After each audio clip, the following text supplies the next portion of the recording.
Hello guys, तो guys ये हमारा सेट ड्रामे की एपिसोड 11 दबा के लाइक सब्सक्राइब और शेयर कर दो। ड्रामा फुल भूतिया हो चुका है, एक कत्ल भी पीछे हो चुका है गाइस। आपने देखे पिछले एपिसोड गाइस, देखो guys 10 episode guys, full guys माहौल है। तो गाइस इसमें गाइस मिला है गाइस मैं गाइस कटने वाला हूं गाइस, फुल भूतिया टाइप का। हमारा अकेला कमरा गाइस में डर लगता है, लेकिन देखना पड़ेगा ड्रामा।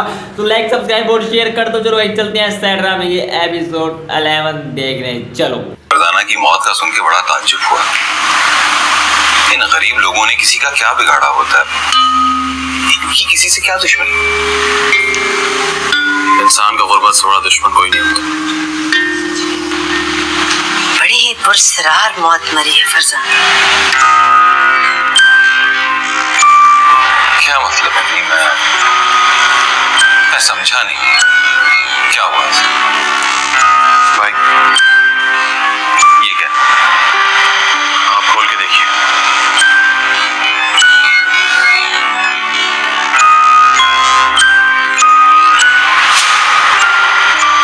सोनिया का जेवर? ये कहां से मिला? फरजाना की लाश ने ये जेवर पहना हुआ था। उसके गले में किसी ने बिजली की तार लपेटकर उसे मार डाला। उसी तार के ऊपर फरजाना ने हार पहना हुआ था, जैसे किसी ने मैयत को ही जेवर पहना दिया। अभी ये कैसे हो सकता है? राशिद, जब से स्वालिया फौत हुई है, इस घर में अजीब अजीब से वाकयात हो। लगता है स्वालिया का पागलपन हम सब पे सवार हो। भाई आपको पुरानी बातें भूलकर इस सूरत हाल को संजीदगी से लेना चाहिए। हमें किसी माहिर रूहानियाती मदद की जरूरत है। तुम्हें क्या लगता है मुझे कुछ नहीं मालूम? मैंने सब कुछ अपनी आंखों से होता हुआ देखा, मगर मैं किसी झूठे वीर को अपने घर नहीं आने देता। भाई हमें किसी ना किसी की मदद तो लेनी पड़ेगी। कोई मावराई मखलूक है जो हमें अपनी मौजूदगी का एहसास दिला रही है और हम मुसलसल उसे फरामोश कर रहे हैं।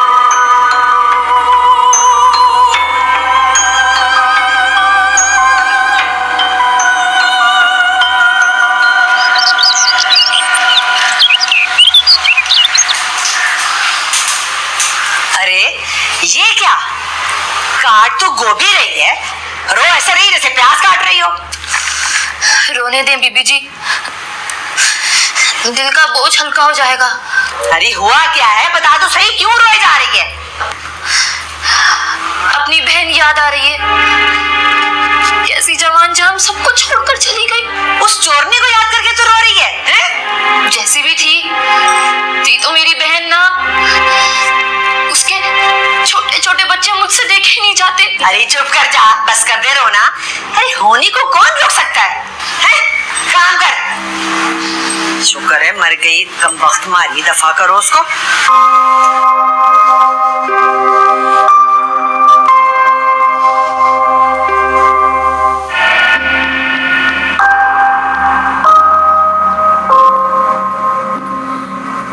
शाम को जब शावर लेकर आई तो मेरे बालों में से पानी के बजाय खून टपक रहा था। यहाँ तक कि मेरे कानों और नाक से भी मेरे पूरे कपड़े खून में भरे हुए थे।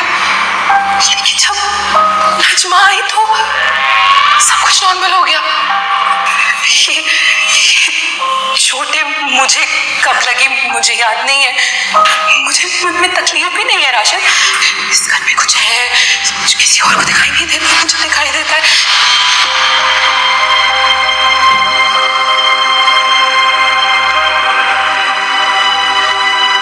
जानवर ही बन गई है वो, हर वक्त हंगामी हालात में रहती है। कभी आग लग गई है, कभी चमगादड़ें नजर आ रही हैं, कभी सांप बिच्छू नजर आने लगे हैं। कमरा ना हो गया, कब्र बन के रह गया।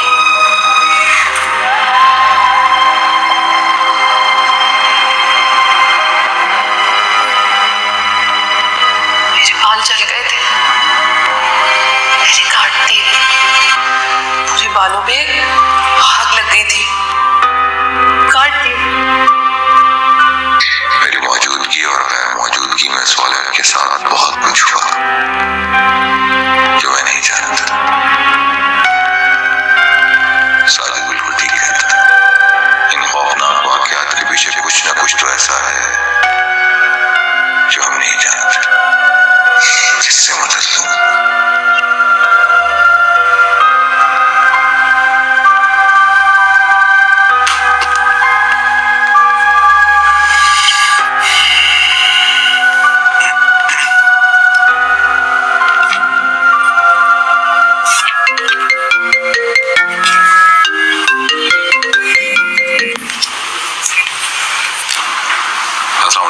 कैसी हैं आप? मैं ठीक ठाक हूँ, आप कैसे? मैं भी ठीक। एक्चुअली अरीशा, मैं आपसे मिलना चाह रहा था। हाँ, तो फिर आप मेरे क्लिनिक आ सकते हैं। क्लिनिक, अगर आपको बुरा ना लगे तो हम आपके क्लिनिक से कहीं बाहर मिल सकते हैं। हाँ, लेकिन फिर आज नहीं। कल मैं 6 बजे तक क्लिनिक से फ्री हो जाऊंगी, फिर हम मिल सकते हैं। Thank you so much. मैं आपकी कॉल का इंतजार करूँ। अल्लाह। ओके, अल्लाह हाफिज़।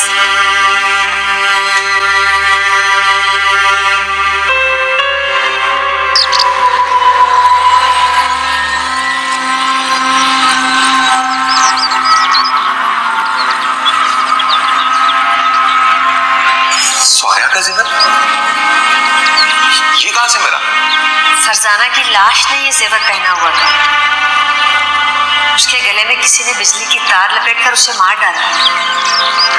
उसी तार के ऊपर फरजाना ने हार पहना हुआ था, जैसे किसी ने मैयत को ही जेवर पहना दिया। बीबी जी, आपको बड़ी बीबी बुला रही है।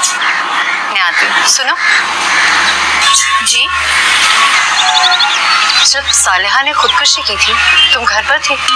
नहीं बीबी जी, मैं तो बाजार गई हुई थी। तुम्हें क्या लगता है उसने खुदकुशी क्यों की होगी? पता नहीं जी, सब कहते हैं कि वो तो पागल हो गई थी। मतलब तुम्हें ऐसा नहीं लगता कि वो पागल थी? पता नहीं, इस घर में अब सब सौले बीबी जैसी बातें कर रहे हैं। किसी को खून नजर आता है तो किसी को कुछ याद ही नहीं रहता। बस ज्यादा फालतू बातें मत करो। तुमसे जरा फ्री क्या हो जाओ, तुम तो पटरी से उतर जाती हो। जाओ। जा रही हूँ जी, बहुत काम पड़े मेरे।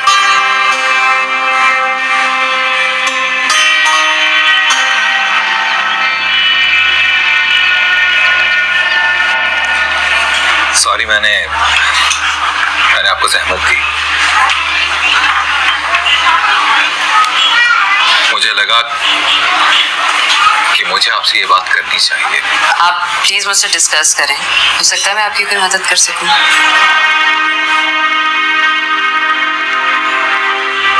अरीशा, आप रूहों पर यकीन रखती हैं? बिल्कुल यकीन रखती हूँ।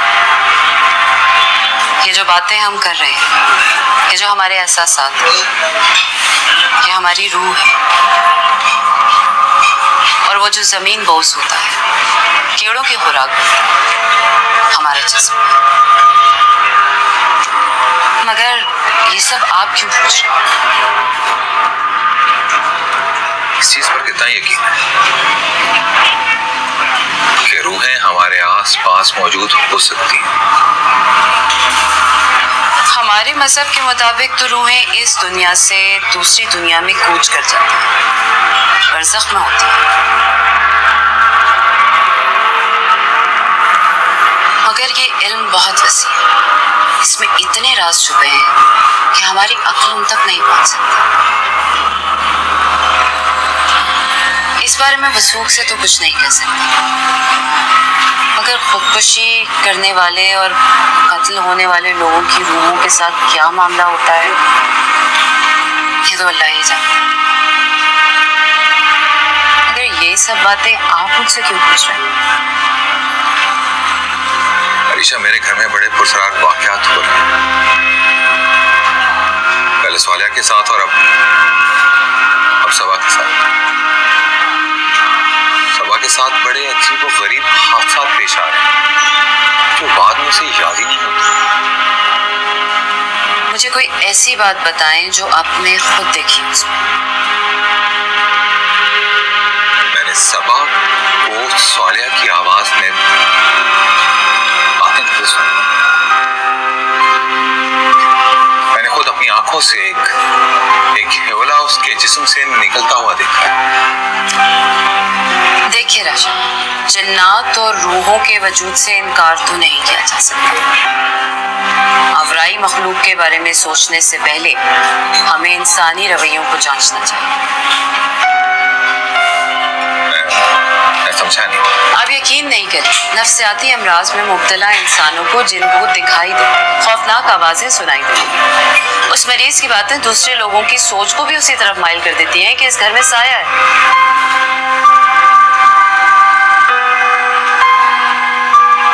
मुझे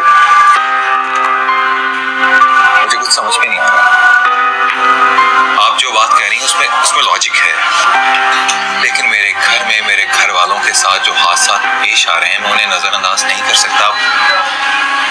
मेरी आंखें धोखा नहीं खा सकती। मैंने सब कुछ अपनी आंखों से होते हुए देखा है। मुझे आपकी सोच से तजाद। सबा से मिलकर सिर्फ ये जानना चाहती हूँ कि जो लम्हे उसको याद नहीं, आखिर उन लम्हों में क्या हुआ था। उसके बाद आप फैसला करें कि आपको माहिर अमलियात के पास जाना चाहिए, साइकियाट्रिस्ट के पास।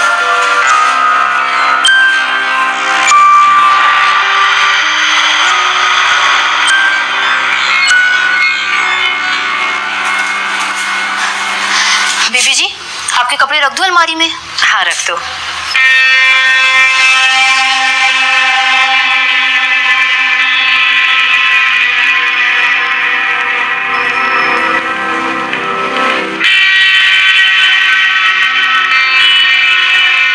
नजमा जी बात सुनो।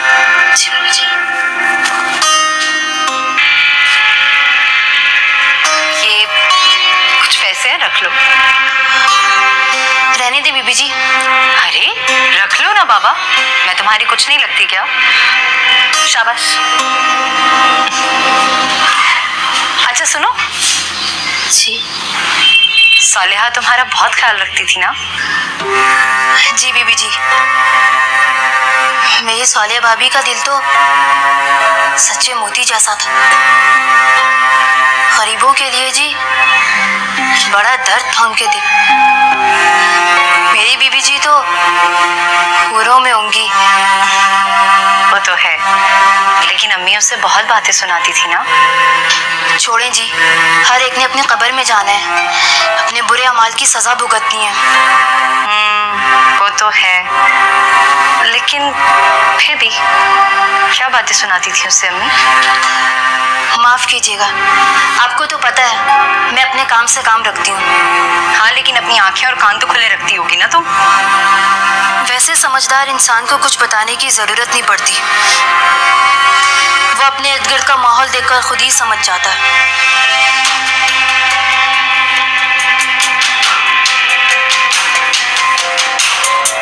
वो तो मैं अच्छी तरह समझ रही हूँ, कौन ऊपर से क्या है, अंदर से क्या है, मुझे सब दिखाई दे रहा है। और ये नजमा, ये भी बड़ी नीचनी है, कभी मुंह नहीं खोलती।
भाई, तेरे बेटे का क्या बना? तावीज पहना दी थी उसको? हाँ, तावीज तो मैंने पहना दिया था, पर कुछ खास फर्क नहीं पड़ा। मुझे तो कुछ और ही चक्कर लगता है। क्या लगता है तुझे? मुझे लगता है कि मेरे घर में किसी ने जादू टोना करवा दिया। मेरी तो बीवी भी पागल बनी फिर रही है। परेशान होने की कोई बात नहीं है। अगर फिर भी ऐसी कोई बात महसूस हो ना, तो पीर सजल शाह से राब्ता कर लेना, सब ठीक हो जाएगा।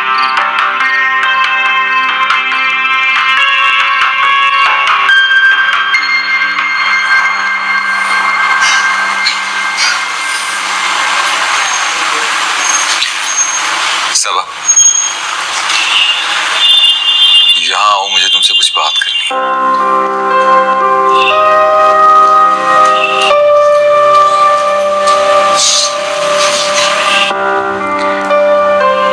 देखो सबा, शादी से पहले मैंने तुमसे इसलिए बात की थी कि मुझसे शादी करने से पहले तुम अच्छी तरह से सोच समझ लो।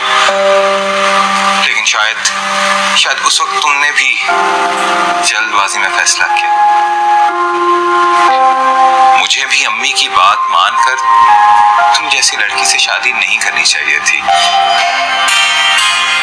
जो किसी भी जिंदा दिल प्यार करने वाले शख्स की बीवी बन सकती थी। सच पूछो, मैं अभी तक खुद को सालिया के लिए माफ नहीं कर पाया हूं, और मैंने तुम्हारी जिंदगी भी बर्बाद कर डाली। तुम ठीक कहती हो, कहती हो कि मैं किस हक से अपनी बेटियों की जिम्मेदारी तुम पर डाल सकता हूं। राशिद, उस दिन गुस्से में हम दोनों ही कुछ ज्यादा कह गए थे। मैं हमारे रिश्ते को एक और मौका देना चाहती हूँ। बस आप मुझे एक हक दे दें।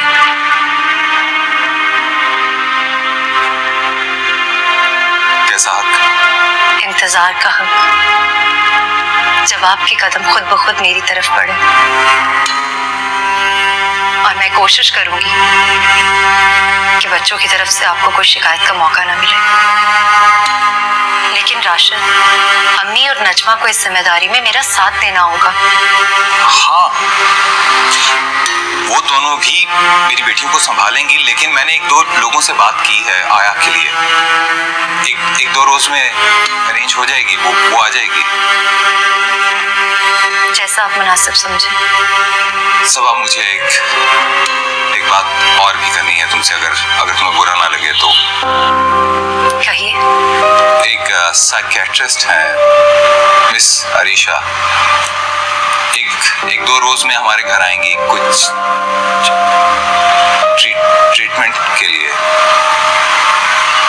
बस ऐसे ही एक दो सवाल पूछेंगी तुमसे बस।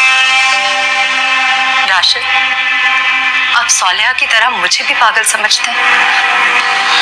ऐसी बात नहीं है, इनका तरीकाकार है ऐसा। वो सिर्फ ये मालूम करेंगी कि जो लम्हे तुम्हें याद नहीं है उनमें क्या हुआ। और वैसे भी हमारे घर में जो वाकयात हो रहे हैं उनके बाद ये जानना बहुत जरूरी है। तुम्हारी दिमागी हालत पर किसी को शक नहीं है। और हाँ, आइंदा सालिहा के लिए ये बात मत बोलना। वो पागल नहीं थी, पागल नहीं थी।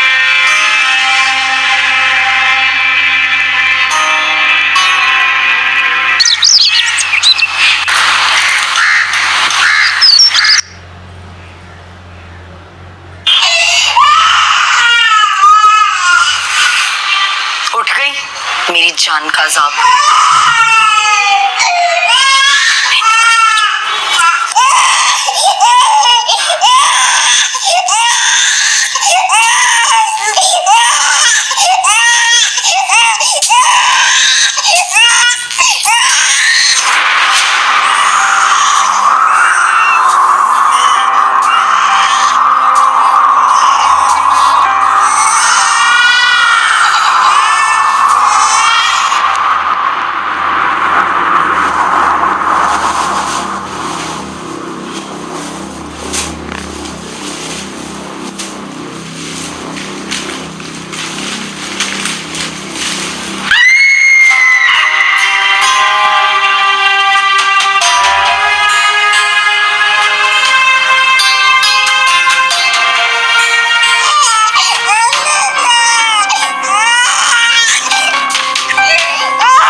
एक बदतमीज है इस घर में।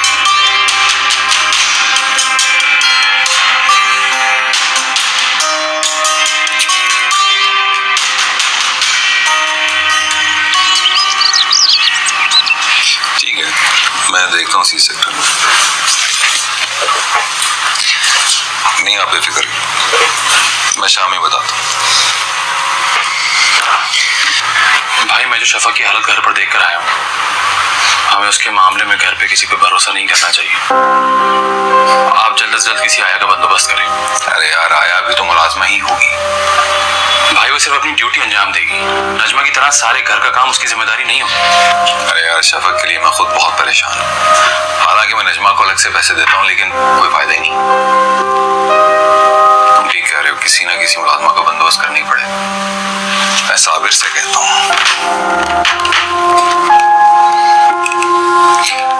साबिर साहब, जरा मेरे कमरे में आइएगा। बहुत शुक्रिया।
आपने अभी तक काम नहीं किया?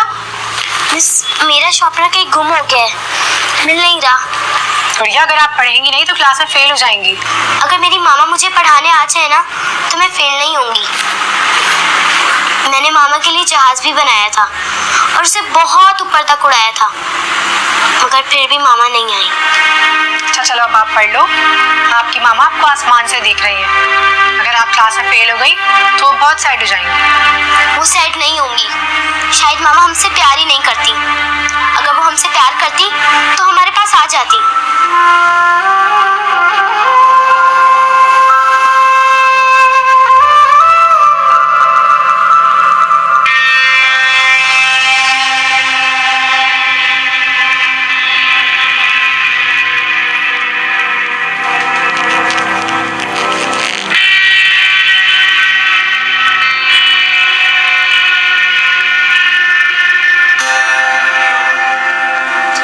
राशिद, आज शॉपिंग मॉल में बहुत अजीब सी बात हुई। क्या हुआ? एक शख्स मुसलसल मेरा पीछा कर रहा था। एक बार तो उसका मेरा आमना सामना भी हुआ। बहुत अजीब सी शख्सियत थी उसकी। देखने में कैसा था? दिखने में तो ठीक था, मगर बहुत पुरस्कार शख्सियत थी उसकी। उसने अपने हाथों की सारी उंगलियों में नगीनों वाली अंगूठियां पहन रखी थी। लगता है तुमने काफी करीब से देखा उसे। राशिद प्लीज, मैं इतनी सीरियस और परेशान हूँ और आपको मजाक सूझ रहा है। अरे भाई, इसमें इतना सीरियस होने वाली कौन सी बात है? अक्सर आवारा लोग खूबसूरत लड़कियों का पीछा करते ही रहते हैं। नहीं राशिद, वो रिक्शे में भी मेरा पीछा कर रहा था। घर तक आया था क्या? पता नहीं, कुछ वक्त के बाद वो मेरी नजरों से ओझल हो गया था। अच्छा ठीक है, आइंदा तुमने अकेले बाहर नहीं जाना, किसी को साथ लेकर जाना। वो तो ठीक है, लेकिन अगर उसने हमारा घर देख लिया हुआ तो I mean, कोई चोर डाकू हुआ तो? अरे भाई ज्यादा मत सोचो, होने को कुछ भी हो सकता है।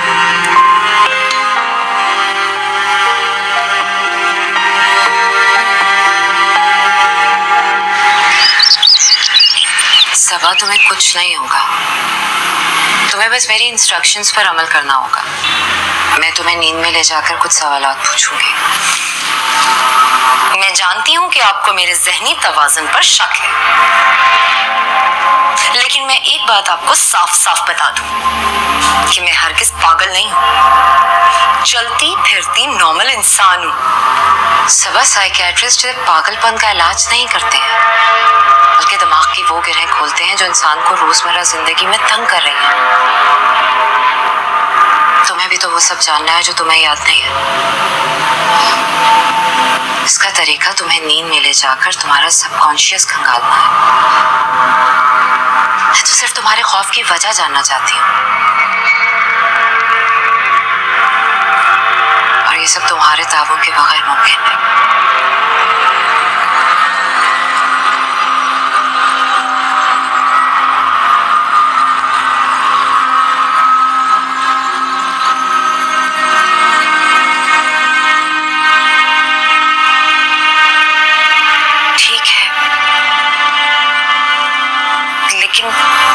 कमरे में आपके और राशिद के अलावा तो कोई और नहीं होगा ना? नहीं, सिर्फ हम दोनों तुम्हारे पास हैं।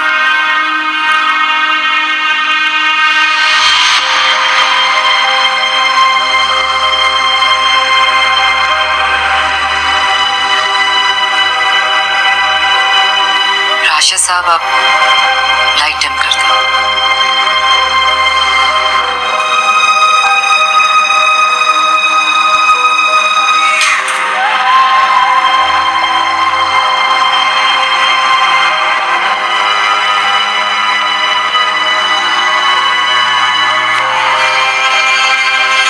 जैसे जैसे कहूंगी आपको वैसे ही कर दूंगा।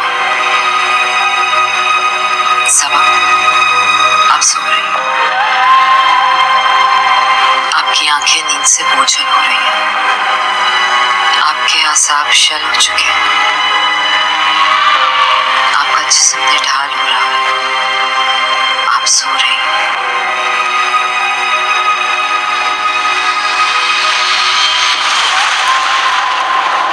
सबा, तुम मेरी आवाज सुन रही हो? तुम मेरी आवाज सुन रही हो ना? जी।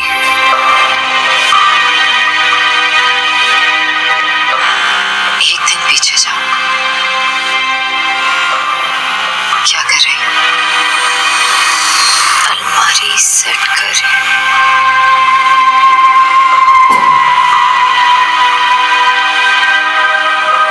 एक दिन और पीछे जाओ। क्या हो रहा है? शफक रो रही है। कैसी लगती है आपको शफक? मेरी जान का सांप है।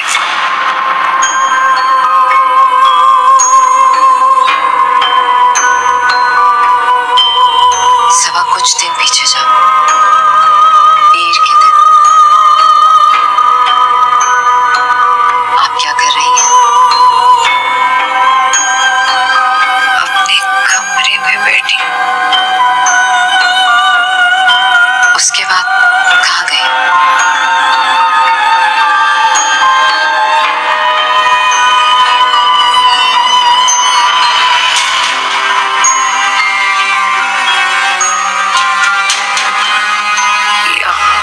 बहुत अंधेरा है।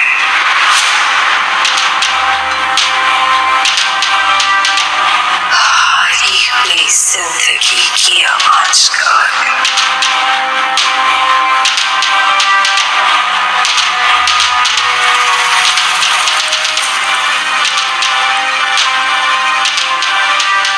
क्या कर रही हो? मिट्टी को रेत रही हूँ। सन्नाटे का राज है। उसके बाद